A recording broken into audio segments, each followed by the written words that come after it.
صباح الخير، درس جديد هناخده مع بعض النهارده Model Verbs of Possibility and Deduction. يعني إيه؟ يعني إزاي أستخدم الأفعال الناقصة للتعبير عن الاحتمال أو الاستنتاج. كلنا عارفين الأفعال الناقصة أخدناها قبل كده زي can, could, will, would, may, might, shall, should, must و ought to. وعرفنا إزاي بنشوفها في الجملة لما الجملة تبتدي بسubject أو pronoun اللي هو فاعل أو ضمير فاعل. بيجي بعدها الموديل فيرب أو الفعل الناقص ثم الفعل في التصريف الأول بدون أي إضافات لا قبله ولا بعده، وفي الحالة دي بنسميه base verb. ما ينفعش نشوف قبله to، ما ينفعش نشوف في نهاية الفعل تصريفات ses ies في البريزنت أو في الماضي d ed ied. بنشوف فعل في التصريف الأول بدون أي إضافات. أخدنا أمثلة كتيرة على الأفعال الناقصة زي مثلا لما نقول you should sleep early، لابد أن تنام مبكرا. جملة ابتدت بيو اللي هو ضمير الفاعل، جه بعدها الموديل فيرب اللي هو should، ثم sleep جت في التصريف الأول بدون أي نهايات لا قبلها ولا بعدها. كمان لما نقول he must wear a seat belt، ضمير فاعل must ثم wear في التصريف الأول بدون أي إضافات. دي كانت القاعدة اللي احنا متعودين عليها بنشوف فيها الأفعال الناقصة لا خلاف أو جدال عليها. ايه الجديد النهاردة اللي هنستخدم فيه الموديل فيرب؟ قال لي هنفترض انه انا اتكلمت مع صديقتي على التليفون وكنت بطلبها وهي ما ردتش عليا، فانا قلت لاصدقائي اللي انا قاعده معاهم she is not answering her phone، هي مش بترد على التليفون، تفتكروا ليه؟ فلقيت حد جاوب عليا وقال لي she must be busy، اكيد هي مشغوله. حد تاني جاوب وقال لي she can't be at home، يستحيل تكون في البيت. حد تالت قال لي والله she might be sleeping، احتمال او ربما تكون نائمه. هلاحظ هنا إن في الثلاث جمل استخدمت الموديل فيربس أو الأفعال الناقصة استخدامات مختلفة. في الحالة الأولى must جت بمعنى أكيد، في الحالة الثانية can't صيغة منفية بمعنى مستحيل، في الحالة الثالثة might جت بمعنى ربما أو احتمال. الصيغة الأولى والثانية اللي هي أكيد في حالة الإثبات أو الاستحالة في حالة النفي هم دول اللي بسميهم deduction. أما بالنسبة للاحتمال من اسمها هي دي possibility، وهو ده درس النهاردة. إزاي نستخدم الموديل verbs للتعبير عن الديدكشن اللي هو الاستنتاج أو البوسيبيليتي اللي هي الاحتمال. تعالوا نتكلم عن كل واحدة فيهم بالتفصيل.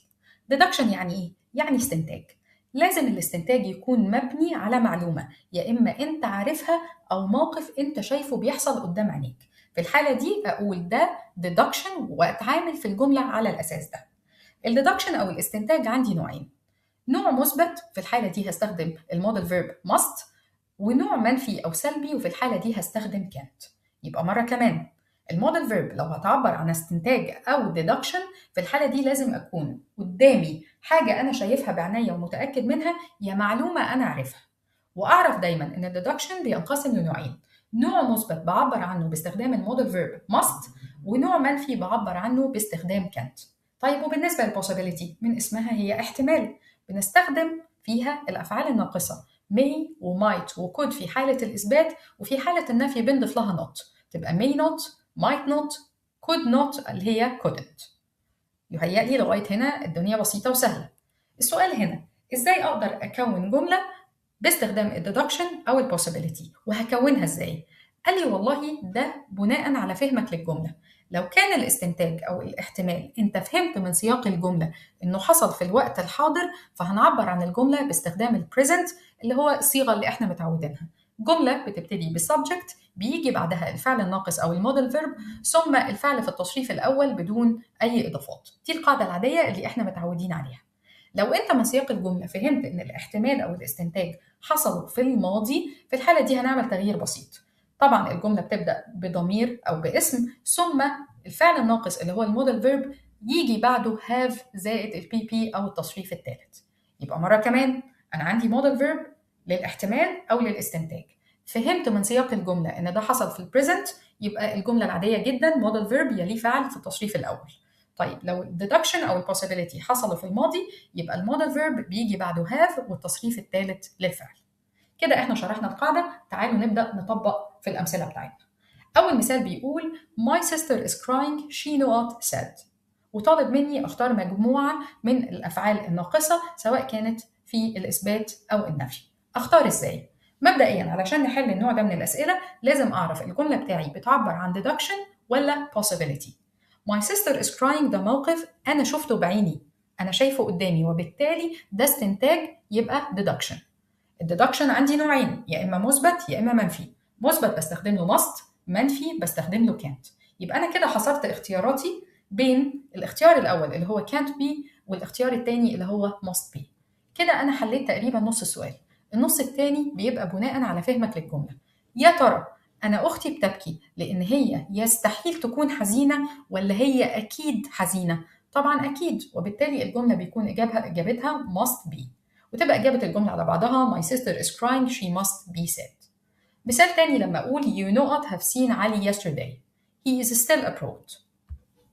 أنت شفت علي امبارح، هو مازال بالخارج. وطالب مني بنفس الطريقة أختار من الاختيارات الأربعة. اتفقنا في البداية لازم أعرف أنا بتكلم عن possibility ولا deduction. طالما أنا شفت جملة he is still abroad، هو مازال بالخارج، فدي معلومة عندي، وبالتالي ده يبقى استنتاج deduction. لو مثبت يبقى بmust، لو منفي يبقى بcan't. يبقى أنا هنا حصرت الاختيارات بين الاختيار A اللي هو must والاختيار C اللي هو can't في حالة النفي. يتبقى فهمي للجملة اللي يقول لي مين فيهم الصح. يا ترى انت اكيد شفت علي امبارح لانه مازال بالخارج، ولا انت يستحيل تكون شفت علي امبارح لانه مازال بالخارج؟ طبعا can't. وتبقى اجابة الجملة بتاعي You can't have seen علي yesterday, he is still abroad. يهيألي لغاية كده احنا مفيش اي مشاكل. طيب احنا عايزين حاجة كمان تساعدنا وتأكد لنا يا ترى ده deduction ولا possibility. قال لي هديك مجموعة من العبارات أو الكيوردز الدالة على إن ده استنتاج ولا احتمالية. ففي حالة الاستنتاج سواء كان الجملة مثبتة أو الجملة منفية، هنقول مع بعض مجموعة من العبارات لو شفتها اتأكد إن ده استنتاج. زي إيه؟ زي I'm sure، I'm certain، I think أو I believe، certainly أو definitely. كل دي عبارات لو شفتها في الجملة بتاعي أتأكد إن ده deduction سواء كان مثبت أو منفي، وبختارها بمنتهى السهولة. طيب وبالنسبة للpossibility قال لي بسيطة، هتلاقي مجموعة أكبر زي I'm not sure، I don't think، I don't know. كمان ممكن نلاقي it's possible محتمل، it's probable، perhaps بمعنى ربما، likely بنفس المعنى، I guess، uncertain، less certain. كل دي جمل وكيوردز عبارات دالة بتعرفني إن أنا بتكلم على possibility. طب هشوفها إزاي في الأمثلة؟ تعالوا ناخد مثال. المثال معانا بيقول She didn't take her car. She not forgotten the keys but I'm not sure. هي ما أخدتش العربية بتاعتها، هي نسيت المفاتيح لكن أنا مش متأكد. نفكر يا ترى deduction ولا possibility. عيني شافت I'm not sure في الجملة، عرفت على طول إن دي possibility، وبالتالي أنا بفكر في حاجة من ثلاثة: يا may، يا might، يا could في حالة الإثبات طبعا أو النفي. فأنا هنا من الجمل لقيت might في اختيارين. الاختيار الأول اللي هو might not have و might have، ده possibility أو احتمالية في الماضي، جملة منهم منفية وجملة منهم مثبتة. هختار على أساس إيه؟ على أساس فهمي للجملة. يا ترى هي سابت العربية أو هي ما أخدتش العربية؟ لأن هي جايز تكون نسيت المفاتيح ولا جايز ما تكونش نسيت المفاتيح؟ لا، هي جايز تكون نسيت المفاتيح، فدي جملة مثبتة، وبالتالي بختار الاختيار التاني اللي هو might have، وتبقى الإجابة بتاعت الجملة بتاعي She didn't take her car, she might have forgotten the keys but I'm not sure. I'm not sure عرفتني إن دي possibility، وعلى أساس كده فكرت دايما بين may و might و could سواء في حالة الإثبات أو النفي. مثال كمان لما نقول No one knows where the tourist comes from. He not be Italian. لا أحد يعرف من أين أتى السائح، هو إيطالي. وطالب مني أختار model verb من اللي موجودين قدامنا في حالة الإثبات أو حالة النفي.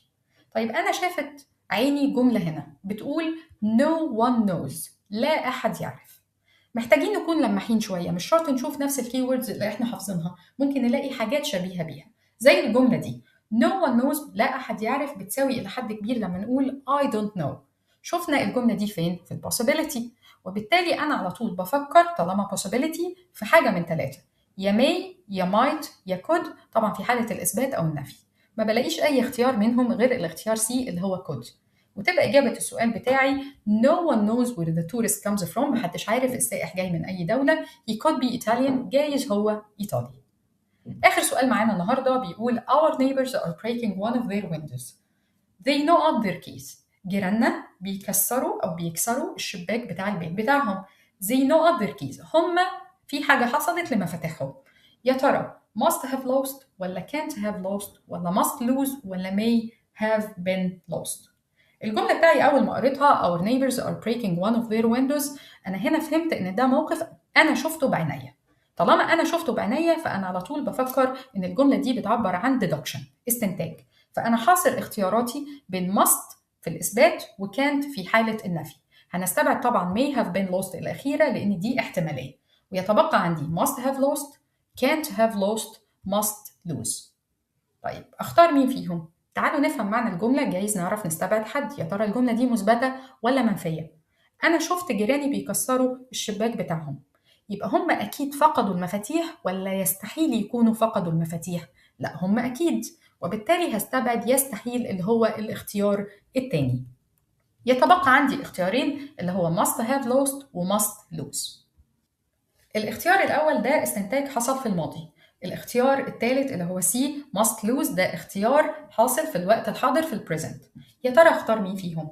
هلاقي حد يقول لي طيب أنا شفت الجملة الأولى اللي هي our neighbors are جت في البريزنت، وبالتالي أنا هختار must lose لأن هي كمان بتعبر عن البريزنت. هقول لك هي دي الغلطة اللي بتوقع ناس كتير. ليه؟ لأن أما تختار must lose أنت بتعمل استنتاج في الحاضر.